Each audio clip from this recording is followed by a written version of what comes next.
Selamat datang di Komik X7. Bagi yang belum subscribe, silakan subscribe terlebih dahulu. Jika sudah subscribe, langsung saja kita masuk ke alur ceritanya. Aku adalah seorang kakek tua yang kebetulan menjadi tetangga mereka. Hei, Pak Tua, tolong pergi dari sini. Jika tidak tahu apa-apa, kenapa aku yang harus pergi dari sini? Ya, memang benar. Apapun yang terjadi pada mereka bukan urusanku. Pak Tua, bagaimanapun juga ada waktunya untuk tetangga saling membantu satu sama lain. Kakek Liu pun mengingat kejadian ketika keluarganya dihabisi oleh aliansi Murim. Jika saja waktu itu aku datang cepat waktu untuk menolong keluargaku ketika terjadi pembantaian. Lagi pula, bukannya para bajingan ini anggota dari Sekte Wudang, salah satu faksi utama aliansi Murim, yang diduga menjadi dalam insiden itu. Kalianlah yang tidak mengetahui apa-apa. Dan seberapa kuat aku sedang menahannya saat ini. Kak Senior, bukannya Pak Tua itu pemimpin keluarga Liu, orang yang menjadi buronan aliansi Murim. Dilihat dari tombaknya yang tidak biasa dan anak kecil yang ada di punggungnya, sepertinya itu benar. Ini kesempatan yang bagus untuk mengukir nama kita, karena dia hanyalah seorang kakek tua yang sudah pensiun sejak lama. Ini pasti akan mudah, ucap anggota Sekte Wudang. Tapi pastikan anak itu tidak tersakiti, karena aliansi Murim menginginkannya kembali tanpa terluka sedikit pun. Karena anak muda seperti kalian masih memiliki hidup yang sangat panjang, aku akan memberi kalian kesempatan. Kalian bisa kembali sekarang. Kakek gila apa? Menaruh mata tombaknya di tanah. Dia pasti ingin mati. Anggota salah satu sekte Wudang itu pun menyerang kakek Liu dengan pedangnya. Dia sangat terbuka, seperti yang kuduga dari kakek tua. Tapi tiba-tiba tangan kakek Liu pun sudah berada di mulut anggota Sekte Wudang. Kakek Liu pun memutar badannya sambil memegang kepala dari orang tersebut. Ini adik junior, ungkap salah satu anggota Sekte Wudang setelah adik juniornya pun kalah karena kepalanya berputar ke belakang. Kau jelas punya kesempatan untuk kabur, ucap kakek Liu. Dua anggota Sekte Wudang itu pun terbunuh. Mereka pun terbunuh dengan tombak kakek Liu yang menancap ke dada mereka berdua. Dengan ini, Sekte Wudang dan Black Mountain Blade juga aku telah melewati jalan yang tidak bisa kita kembalikan. Lingkaran dendam bodoh ini melahirkan lebih banyak dendam yang tidak bisa berhenti. Tapi, bagaimana bisa seorang yang terbebas dari keinginan balas dendam? Begitu juga dengan orang tua ini. Aku tidak akan berhenti sampai aku menyelesaikan dendam keluargaku, ucap kakek Liu. Sanggu dan Pak Tua datang, ucap salah satu anggota geng perampok. Tapi bukannya itu mayat para Tao? Benar, Pak Tua menghabisi mereka berdua sekali serang. Sudah kuduga Pak Tua akan datang menolong kita. Bukannya berarti kita bisa berperang melawan mereka sekarang. Mereka tidak akan bisa berkutik melawan Pak Tua, walaupun mereka datang bersamaan. Jangan ribut. Aku belum bilang akan membantu kalian, karena aku sudah melihat banyak master sejati dari Sekte Wudang. Pada masa aku berkelana di Jianhu, aku sangat paham. Berbeda dari para pemula tadi, jika master itu sudah maju, kehancuran akan datang pada kita. Pak Tua, Anda telah datang. Terima kasih banyak telah menolong kita. Pung Hao, kau sudah mendapatkan informasi tentang pasukan mereka? Karena mereka berdua sudah mati, tersisa 8 lagi. Di antara mereka, sepertinya ada 3 murid angkatan pertama. Jika mereka murid angkatan pertama, mereka pasti master tingkat 1 yang sudah menguasai pedang Qi. Orang yang bisa melawan mereka hanyalah orang sepertimu yang sudah mempelajari seni bela diri. Bagaimana dengan strategimu? Tidak ada yang seperti itu, Pak Tua. Yang kami bisa hanyalah menggunakan barikade sebagai tameng dan bertahan selama mungkin. Mau seberapa tebal dan tinggi barikade kalian, semua itu akan sia-sia di hadapan murid angkatan pertama Sekte Wudang, karena mereka mengetahui cara menggunakan ki pedang. Dengan orang sebanyak ini, kalian bahkan tidak akan bisa melawan mereka. Seperti cara kita membunuh serigala biru, kita harus memancing mereka masuk, mengepung mereka dan menghancurkan mereka. Karena kalian sebelumnya adalah tentara pemerintahan, kalian pasti mendapatkan cukup banyak pelatihan penyerbuan kan? Saya percaya diri dalam penyerbuan, tapi bukannya murid angkatan pertama bisa merasakan energi kita? Tidak masalah, bukannya itu alasanku membawa para bajingan itu ke sini. Maaf, kita hanya perlu membunuh beberapa bajingan lagi, sebelum mereka bisa melakukan tarian pedang Sekte Wudang. Terlihat para anggota Sekte Wudang sedang berlarian. Mereka pun berlari dengan kecepatan yang tinggi. Tiba-tiba salah satu dari mereka menghentikan perjalanan. Berhenti. Markas mereka terlalu sunyi. Mungkinkah mereka sudah kabur, Kak Senior? Cih, tadinya aku ingin membasmi mereka seperti serangga. Aku tahu ini pasti akan terjadi. Tidak mungkin mereka berusaha melawan kita. Kalau begitu, Yunho dan Yung Seong yang sekarang pergi mengintai mereka, mungkin sedang mengejar mereka sekarang. Semuanya diam. Ketua pasukan penghukum murid angkatan pertama Sekte Wudang, King Jin. Ya, itu adalah nama pria tersebut. Dasar bodoh, mereka berusaha menyergap dari balik barikade. Kak Senior King Jin, sepertinya ada lebih dari 100 perampok. Apakah tidak apa-apa, Senior? Murid angkatan kedua Sekte Wudang, Yun Hei.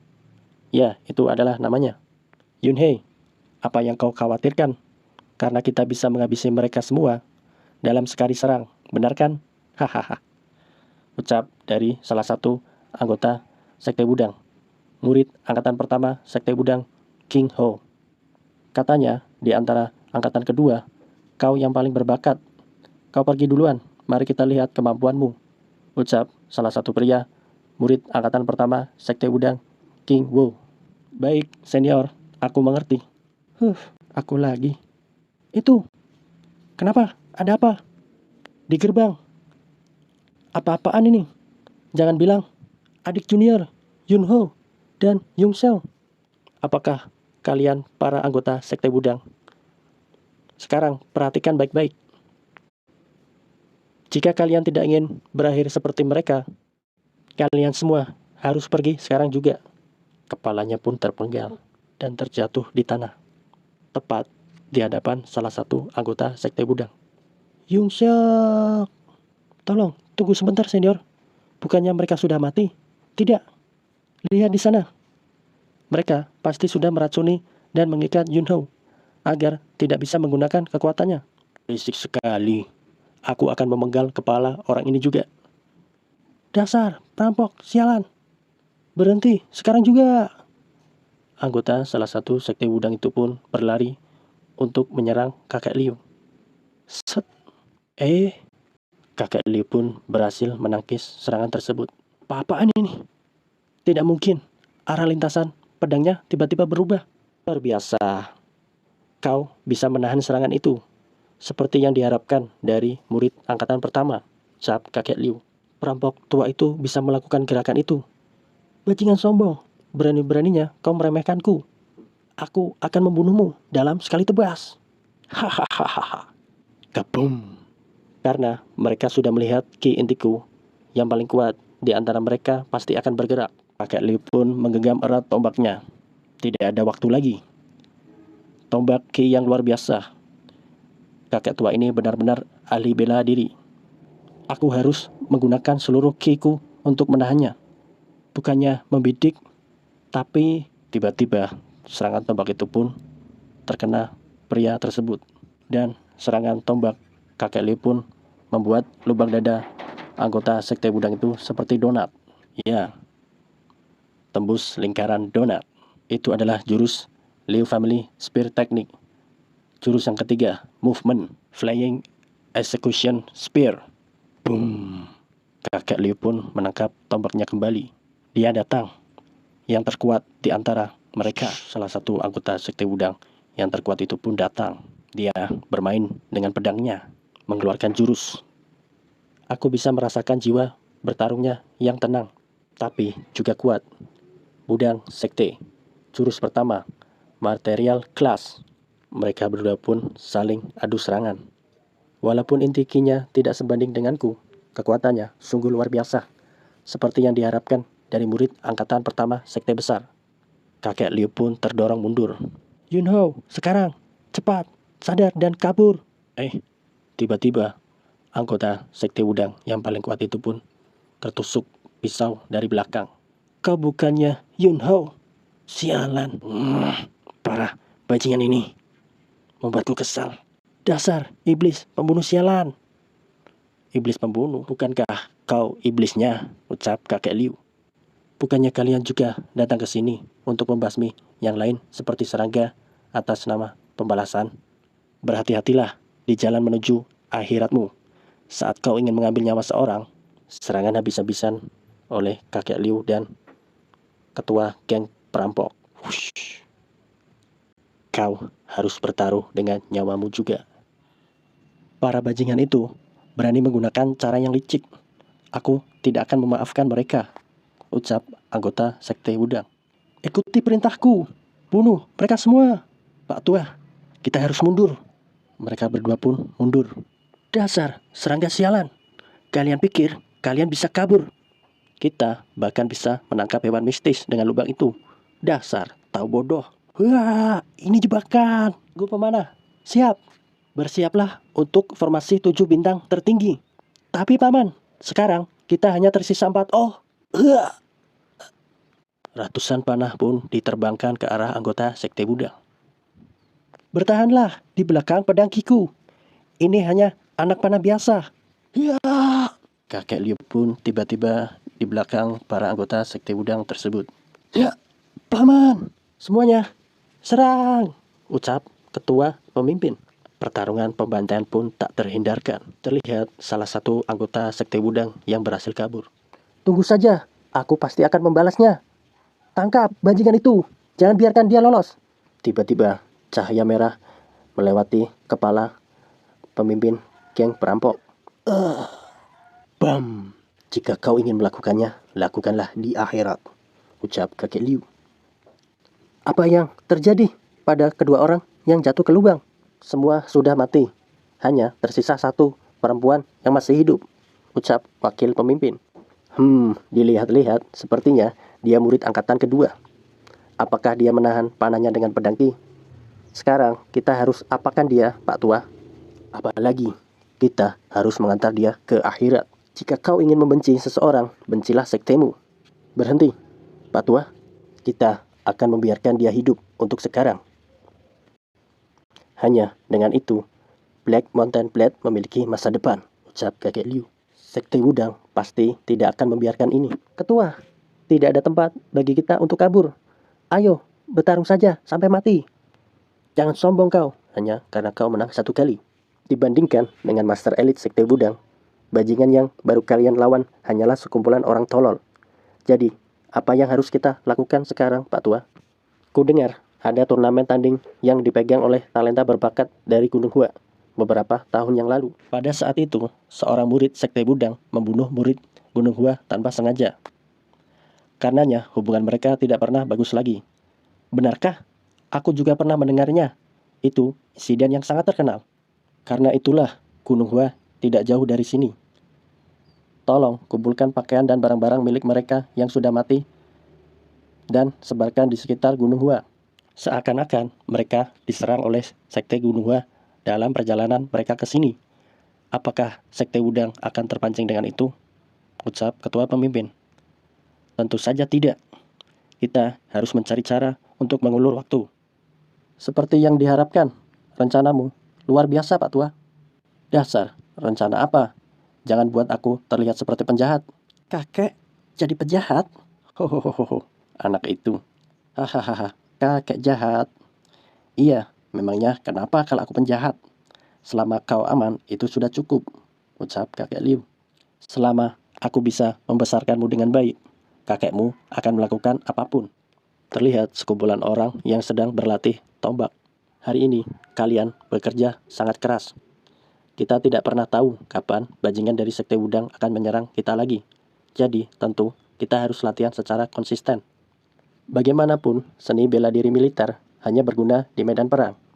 Itu tidak mempan untuk murim. Bagaimana jika Anda memberi kita arahan, Pak Tua? Aku tidak punya banyak energi yang tersisa. Itulah mengapa aku punya rencana lain. Sekarang semua orang akan berpikir kau adalah semacam hantu perawan. Dasar, perampok tua, cepat keluarkan aku. Atau aku akan membuatmu menyesal, ucap wanita tersebut. Tidak. Aku akan lebih menyesal jika melakukan itu. Bukannya kau akan kembali ke Sekte Wudang setelah kulepaskan? Dasar, iblis pembunuh. Pembunuh? Aku tidak bisa berkata-kata. Bukannya kalian yang datang untuk membunuh kami? Itu, begitulah murim. Dunia di mana kekuatan adalah hukum. Bukannya kau sudah bersiap untuk mati saat datang ke Jianhu, ucap kakek Liu. Melihatmu mengingatkanku pada menantuku. Dilihat dari wajahmu, sepertinya kau belum makan dengan baik. Cih, bacot kayak tua. Hei, kalian, kesini. Siap, Pak Tua. Wow, makanan yang sangat nikmat. Ini membuatku lapar. Wanita tersebut pun ngeces. Ah, sialan. Kau pikir aku akan menghancurkan harga diri Sekte Wudang hanya dengan makanan itu? Aku tidak memaksamu makan, tapi ingat, aku akan membereskan ini semua dalam waktu 30 menit. Cap kakek Liu. Rumahnya. Cucuku, kau juga lapar. Tapi ini bukan makanan untuk kita. Apa yang harus kita lakukan? Cap kakek Liu. Ih, sialan. Makan saja sana. Wah. Saya pun makan dengan lahap. Terima kasih. Sekarang cucuku bisa memakan sepuasnya. Aku akan membereskannya dalam 7 menit. Semoga sudah tidak ada makanan lagi yang tersisa. Lapar. Kalau lapar makan, guys. Masih nahan lapar juga. Ih, sialan. Dasar bocil rakus. Sepertinya urat malunya telah terputus. Saking laparnya, perempuan itu memperlihatkan mukanya yang seperti zombie, kelaparan. Sel pun menggenggam erat makanannya. Tapi dia pun melepaskan makanannya dan menghindar ke belakang. Woi, pelan-pelan makannya. Nanti kau sakit perut. Hehehe, makanan enak. Aku kenyang. Sungguh enak sekali. Jika sudah selesai, sekarang ikut aku. Ayo cari udara segar. Cap kakek Liu. Setelah dikurung selama 10 hari, akhirnya aku kembali merasa hidup. Masuklah, aku memberikanmu waktu 30 menit. Maaf, ini apa? Kau pasti merasa tidak nyaman karena belum mandi kan? Aku tidak memaksamu. Jadi jika kau tidak mau, tanpa pikir panjang, perempuan itu pun langsung masuk dan menutup pintunya. Segar sekali. Sepertinya ini bukan markas perampok biasa, tapi seperti surga. Kau menjadi orang yang benar-benar berbeda. Itu karena aku selama ini hanya dikurung. Aku sebenarnya orang yang rapi, kau tahu kan? Tapi gunung ini terlihat sangat indah pada saat matahari terbenam. Ini jalan-jalan yang sangat bagus, kan? Astaga, bunga liar itu sedang mekar. Sekarang kita harus kembali, ucap kakek Liu. Kemana? Nah, harap kembali ke tempat semulamu. Pakai lagi seragam penuh darahmu juga. Aku gak mau. Bisa-bisanya kau melakukan ini padaku. Lebih baik kau tidak memperlakukanku dengan baik seperti tadi. Karena kau adalah tahanan kami. Mau bagaimana lagi? Maafkan aku. Betul. Aku salah. Apa yang kau bicarakan? Kau tidak melakukan kesalahan apapun, cap kakek Liu. Daripada kau mengurungku lagi, lebih baik kau membunuhku. Ya, kau bisa menikmati setiap hari seperti itu. Tapi itu jika kau mau. Tapi akan impas jika kau memberiku sesuatu yang sepadan, kan? Ucap kakek Liu. Memberimu? Apa yang harus aku lakukan? Jangan bilang kau. Kakek Liu pun menotok pundak bagian wanita tersebut. Dia pun terjatuh kehilangan kesadarannya. Nanti kau akan tahu apa yang kami inginkan.